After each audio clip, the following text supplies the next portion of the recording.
Most golfers find it very difficult to hit every fairway out on the golf course, and when they're out of play in the trees, they find it very easy to hit that low punch shot out. However, if you're fancying your chances and hitting them over the trees and onto the greens, it's a pretty tricky shot to do, but very, very rewarding. Because when you're out of play, you want to get yourself back into play, but rather than having to chip out, hitting over trees and onto the greens can save you so many shots per round and help you shoot lower scores, even when you're not playing your very best golf. So in this video today, I'm going to be showing you a very simple trick you can do out on the golf course when you're stuck around those trees to hit your golf shots much higher over the trees and onto the greens. So presuming you're in the ideal posture and the ideal setup, the first thing we want to be looking at is ball position. The ball position changes quite a lot from middle of the stance to, rather than being at the back of the stance for a punch shot, to the front of the stance for a much higher shot. So I'm going to set up with the ball position in the front of my stance. You've probably seen this in my other video where we talk a lot about ball position and how this affects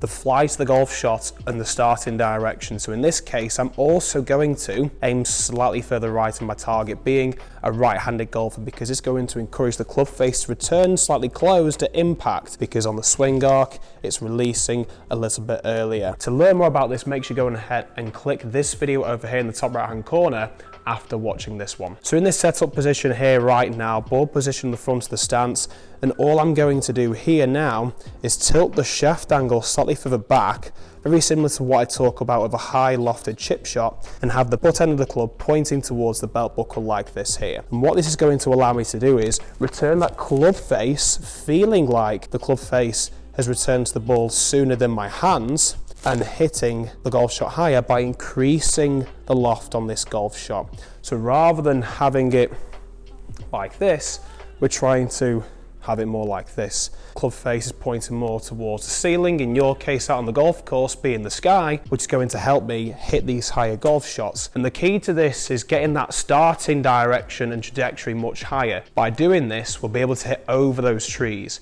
It's all good saying we've hit a high golf shot, however, if it's at its highest peak a lot later in the golf shot, it's no good. We want it to go up in the air straight away. So the bonus tip I'm going to add for this to make sure we're getting that trajectory a lot higher sooner is adding more speed into this golf shot. The harder and faster we can swing this club, this means that we're going to be able to get more backspin on the golf ball. In simple terms, get it higher much quicker. To recap, ball position way in the front of the stance, aiming a bit more to the right for right-handed golfers. If you're left-handed golfer, it'd be more to the left. Butt end of the club points towards the belt buckle. I'm going to swing this much faster. Slightly thin, but because I return that club face with more loft, I'm still able to get a much higher ball flight. Let me just hit one more for you and see if I can get a good strike on this one.